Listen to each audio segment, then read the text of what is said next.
want it to capture my cursor because I'm not using my capture or my cursor. And that's all I really need. Click OK.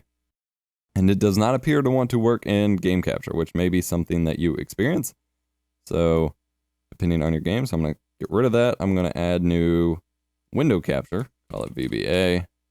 There we go. That automatically detected it. Again, turn off capture cursor.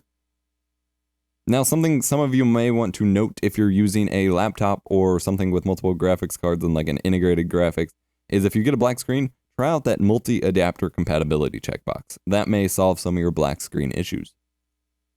All right, now we have our full screen. So let me speed through it here so we have a full image. And then I can just drag it up and resize it to fit my frame. And then again, we will use these arrows to drag it down below my layout. And now we have fairly good layout going here. So next we want to add in the browser capture elements, which I do already have the plugin for. I will post in my playlist of OBS tutorials, I do have how I set up, can use, just like in Photoshop or something, use this, or Premiere, use this right arrow to just keep scrolling it in until I see it on the preview, come up to our box. Or make a big guess. I'll say 100 pixels. Does that do it? Let's find out. 100 is not enough. Let's try 200. Still not enough. 300. Almost there. 400. That's too much. 375. You can see the little box right here. Move it over just a tad. And we have our donation ticker. Eventually scrolling through here. So next we will add the same window, but for our donation goal. So donation goal. Now this is it's in beta and it's super finicky. So if you launch it and it just shows a green screen instead of this, then you have to just kind of keep clicking donation goal and then come back here and launch donation goal and try to get it to work. I don't know why it's so finicky, but it's finicky. And we'll click plus, add browser source, goal, paste that in there. Click OK, and then we will resize it to fit our desires. It is a little small on this layout, but the main detail that's needed is just the progress bar. So we'll go with it for now. Again, I may need to make some changes to my layout on the whole, but that's pretty much it. Now we have a full live stream layout with a donation ticker, a game we can play, and a donation goal, and a face cam.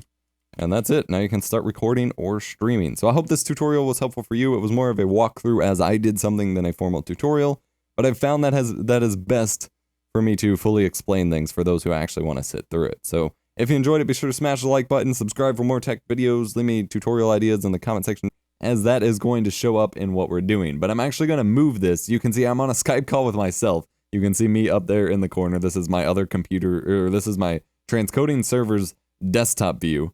I'm going to move Skype over to another window, and we're going to go ahead and open up OBS Studio. Now, I am using OBS Studio for this. Unless there's a drastic request for it, I'm not going to do a normal OBS tutorial for this setup, just because I don't really think anyone should be using normal OBS at this point. OBS Studio is the more updated, more capable software. It's available for Mac, Linux, and Windows, and it's a lot more up to date. So we're going to add a new scene for this just so it doesn't screw with my normal live streaming stuff. We're going to call it Skype. And of course, you can just add this into whatever, scene or setup you want. Then we're going to go to, under sources, we're going to go to add window capture. We're going to call it Skype. Actually, the scene is already named Skype, so we'll call it Skype window. Click OK. And then it automatically picks it up here, although you may have to select it from a group of windows, but since that's my previous window, it already picks it up here. And then you can choose whether to match the window title, the window class, or the executable name. I'm going to choose the executable name, so it always knows that it needs to look for Skype.exe.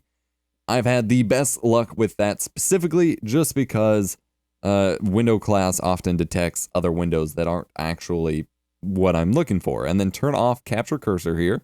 And then if you're using multiple graphics cards or you're in a computer that has both integrated and a dedicated graphics card, you may need to turn on multi-adapter compatibility off completely, or just turn your video off. In theory, if you're live streaming and you're trying to show something from Skype, you're not going to be using your own video preview within that setup. So then you still have the kind of blue Skype border here. Now you can either try to make it bigger and try to line it up to fit your window, which could be kind of awkward, but could work. Or you can right click it, go to filters, and add a crop filter. Click the plus icon, go to crop. We'll just call it crop. And unfortunately, you kind of have to use pixels for this. So go over here to the left, and I'll just say